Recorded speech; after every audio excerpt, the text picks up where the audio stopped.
इंसान के वर्क अलिफाट का वक्त आपकी वर्जिश को कई तरीक़ों से मुतासिर कर सकता है, लेकिन इनफरादी तरजीहात और हालात के लिहाज से इसकी अहमियत मुख्तलिफ हो सकती है। हर शख्स के जिस्म में मुख्तलिफ एनर्जी लेवल्स होते हैं, जो इस बात पर मुनहसर करते हैं कि इंसान कितनी नींद लेता है, इसकी खुराक में क्या शामिल है वगैरह। बहुत से अफराद को इल्म होता है कि दिन के किस वक्त वो खुद को पुरजोश महसूस कर रहे होते हैं। दिन में ऐसे वक्त का इंतखाब करना जब आप सबसे ज़्यादा तवाना महसूस करें आपकी वर्जिश की कारकर्दगी को बढ़ा सकता है। कोशिश करें कि आप दिन में एक ही वक्त को मुंतखब करें और रोज़ाना इसी वक्त वर्क अलिफाट करें। आइए जानते हैं माहिरीन के मुताबिक दिन के वो 6 कौन से औकात हैं जो वर्क अलिफाट के लिए बेहतरीन समझे जाते हैं। 1. सुबह सवेरे 6-9 am दिन का आगाज़ वर्जिश से करने वाले अफराद के लिए वक्त बेहतरीन है।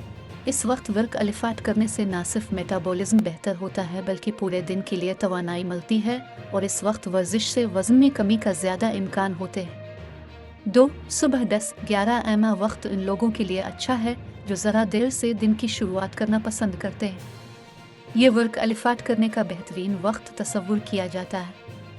इस वक्त तक आपका जिस्म गोरुक अलिफाट के लिए तैयार होता है, लचक बेहतर होती है और पट्ठों की ताकत बढ़ जाती है, जिससे चोट लगने का खतरा कम होता है। 3. दोपहर के खाने का वक्त 12-2 बजे।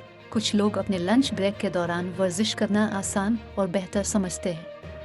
ये वक्त न सिर्फ जिस्म की चर्बी कम करने के लिए बेहतरीन है बल्कि जहनी तनाव कम करने और बाकी दिन के लिए मजमूई पैदावारी सलाहियत को बढ़ाने में मदद कर सकता है।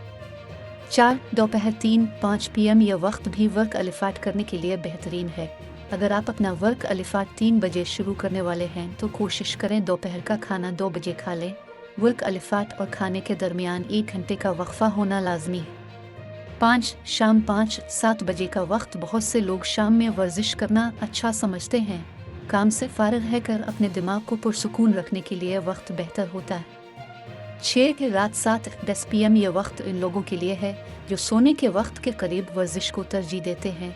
ये एक अच्छा ऑप्शन है। ताहम ये बात अहम है कि वर्जिश और नींद के दरमियान कुछ वक्त तकरीबन 1 घंटा दिया जाए ताकि सोने से पहले जिस्म ठंडा हो जाए।